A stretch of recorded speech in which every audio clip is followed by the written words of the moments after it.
Bhagavad Gita, chapitre 2. Instruis-moi. Ô Seigneur, dis-moi clairement ce qui serait pour moi le meilleur. Je suis ton disciple, je prends refuge en toi. Instruis-moi.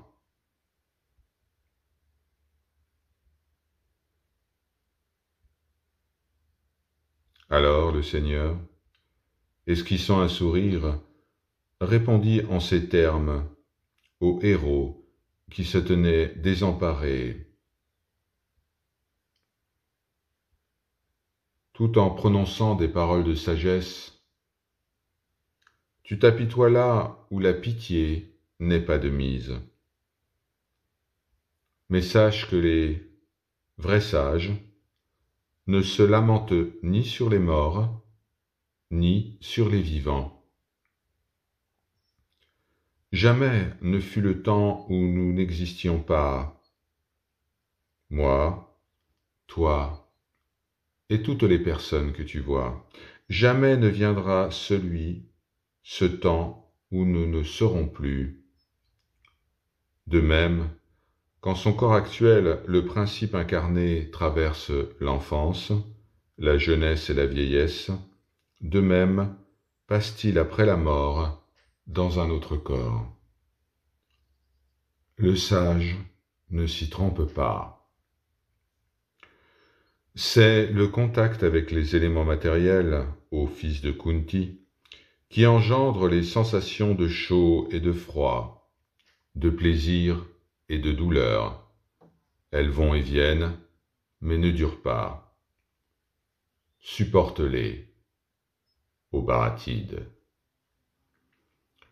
Celui qu'elle n'afflige pas, ô taureau parmi les hommes, et qui garde une âme égale dans le plaisir et dans la douleur, celui-là se qualifie pour l'immortalité. Il n'y a ni présence du non-être, ni absence de l'être. Les connaisseurs de la réalité discernent la frontière séparant ces deux règnes. La trame de cet univers, sache-le, est indestructible. La détruire n'est le pouvoir de personne. Ce sont seulement les corps où s'incarne ce principe qui ont une fin. Lui-même est éternel, impérissable, inconcevable. Croire qu'il est susceptible de tuer ou d'être lui-même tué, c'est deux fois tomber dans l'erreur, car personne ne tue ni n'est tué. Jamais il ne naît ni ne meurt, il n'appartient ni au passé ni au futur. Sans naissance, permanent, éternel, l'ancien ne se laisse pas abattre avec le corps. L'homme qui le connaît comme indestructible, permanent, impérissable, qui donc pourrait-il s'imaginer tuer ou faire tuer? Et comment?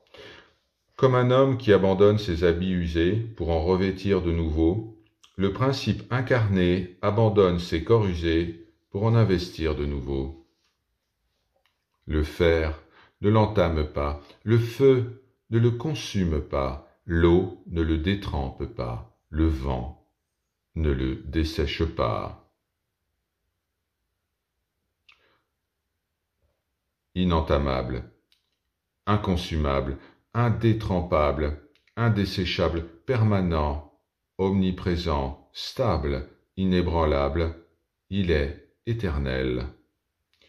Il est dit non manifesté, inconcevable, inaltérable, le sachant tel, tu ne saurais t'apitoyer. Dans le cas même où tu penserais qu'il meurt et renaît indéfiniment, il n'y aurait pour toi nul motif à t'apitoyer ainsi, car tout ce qui est né est assuré de mourir, et tout ce qui a connu la mort est assuré de renaître. Face à l'inéluctable, il n'y a pas de place pour la pitié. Les êtres sont invisibles en leur commencement. visibles au milieu de leur trajectoire, à nouveau invisibles en leur fin. Qui peuvent les lamentations? Un tel le voit comme une merveille, un autre le décrit comme une merveille, un autre encore entend parler de lui comme d'une merveille, et pourtant, même après ces témoignages, nul ne le connaît. Ce principe incarné demeure invulnérable dans le corps de chacun. Pas de pitié donc pour qui que ce soit. Pense aussi à ton devoir d'État, et tu ne trembleras pas. Pour un guerrier, rien ne vaut une juste guerre, car c'est la porte du ciel qui s'ouvre alors inopinément. Les guerriers, ô fils de Pritha, sont trop heureux d'accepter un tel combat. Te refuser à une lutte légitime, ce serait forfaire à ton devoir, à l'honneur, et tomber dans le péché. Les gens iront, colportant ta honte ineffaçable. Pour un homme d'honneur, l'infamie est chose pire que la mort. Les guerriers au grand char penseront que c'est par peur que tu as esquivé la bataille. Ceux qui te tenaient en haute estime n'auront plus pour toi que mépris. Et tes ennemis tiendront sur ton compte 1000 propos insultants. Ils contesteront ta vaillance. Quel malheur plus cruel! Ou bien, tué, tu accéderas au ciel, ou bien, victorieux, tu régneras sur la terre. Redresse-toi donc, ô fils de Kunti, résolu à combattre. Plaisir et douleur, profit et perte, victoire et défaite, considère que tout cela se vaut et apprête-toi au combat. De la sorte, tu éviteras le péché. Je t'ai enseigné la doctrine sous un angle spéculatif. Je vais maintenant te l'exposer sous l'angle de la pratique. En t'y exerçant, tu t'affranchiras des liens de l'acte. Pour celui qui s'avance sur cette voie, il n'est pas de retour en arrière possible. Même une très modeste pratique permet d'éviter de grands dangers.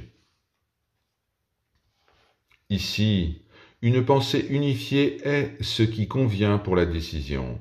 Chez les indécis, la pensée va en se ramifiant à l'infini. Il est une parole fleurie proférée par des hommes qui manquent de sagesse, attachés qu'ils sont à la lettre des Védas, prétendant qu'il n'y a rien au-delà. Hommes de désir, obsédés par les plaisirs célestes, leur discours, tourné vers les jouissances et les pouvoirs magiques, se perd dans le dédale des rites et ne débouche que sur les renaissances comme fruit des actes. Ceux que fascinent les jouissances et les pouvoirs succombent au prestige d'un tel langage. Chez eux, l'intelligence, même unifiée, se montre inapte au recueillement. Les Védas ont pour domaine les 3 attributs constitutifs de la nature. Place-toi, ô Arjuna, au-delà de ces attributs. Affranchis-toi des couples d'opposés. Demeure en permanence dans l'élément du sattva, indifférent aux richesses et maître de toi-même. Pour un brahmine, parvenu à la sagesse, l'ensemble des Védas a aussi peu d'utilité qu'un puits en période d'inondation. Tu as vocation à agir, mais non à récolter le fruit de tes actes. Que ces fruits ne soient pas le motif de ton action, mais ne t'attache pas davantage au non-agir.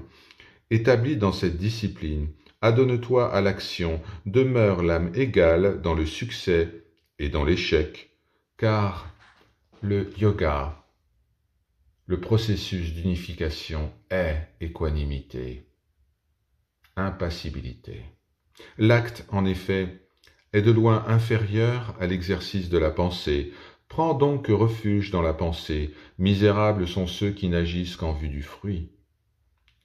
Celui qui exerce sa pensée transcende ici-bas la bonne et la mauvaise conduite. Ainsi, applique-toi à la discipline du yoga. Elle est l'excellence de l'agir.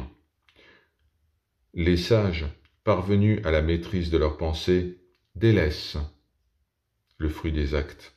Libérés des liens de la renaissance, ils vont au séjour bienheureux. Quand ta pensée aura traversé le fourré de l'égarement, tu n'éprouveras que dégoût pour tout ce qui t'aura enseigné et pourrait encore t'enseigner la révélation. Quand ta pensée, rendue perplexe par l'enseignement révélé, se fixera et se stabilisera dans le recueillement, alors tu seras en possession de l'unité. Arjuna dit, l'homme confirmé en sagesse et installé dans le recueillement, mais que dire de lui? Stabilisé dans sa pensée, comment s'exprime-t-il? Comment se tient-il assis? Comment marche-t-il?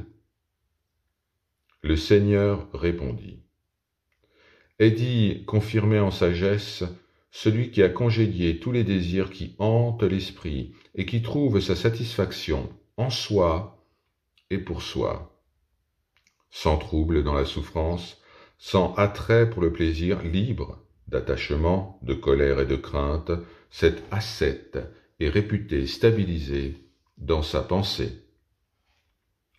Celui qui, détaché de tout, n'exulte pas dans la bonne fortune ni ne se révolte dans le malheur, celui-là est confirmé en sagesse. Celui qui, à la manière de la torture étractant ses membres, retire ses sens des objets sensibles, celui-là est confirmé en sagesse. Les objets des sens s'évanouissent pour l'âme incarnée, qui n'en fait plus son aliment. Leur saveur subsiste, mais s'évanouit à son tour pour qui a reconnu la suprême réalité. L'homme éclairé lui-même voit, en dépit de ses efforts, ses sens tyranniques entraîner de force son esprit. Aussi, convient-il de les dompter tous et, concentrés, de se fixer uniquement sur moi, le Seigneur. Qui tient ses sens en son pouvoir est vraiment confirmé en sagesse. Un attachement s'éveille chez celui qui s'attarde à considérer les objets des sens. De l'attachement naît le désir, et du désir, l'irascibilité, la propension à se mettre en colère.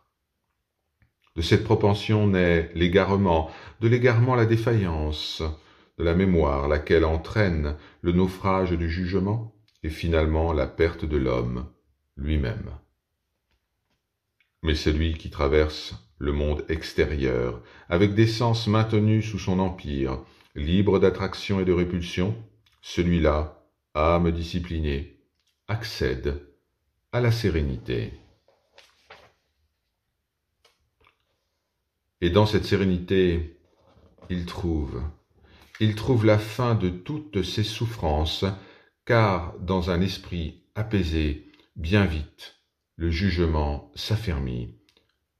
Pas de jugement chez l'indiscipliné et pas davantage de capacité à méditer.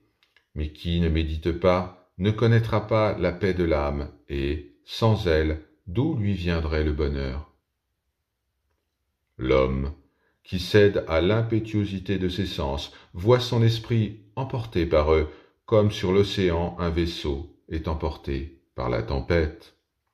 C'est pourquoi seul est vraiment confirmé en sagesse celui dont les sens sont parfaitement tenus à l'écart des objets sensibles. Celui qui voit la nuit pour tous les êtres est pour l'homme maître de ses sens le temps de l'éveil. La nuit est le temps de l'éveil. Et quand les êtres sont éveillés, eh bien, c'est la nuit pour l'ascète qui voit. De même que l'océan où affluent les eaux demeure toujours plein et contenu dans ses rivages, de même celui qui en reflue tous les désirs atteint la paix spirituelle, mais non celui qui cède à l'attrait du désir.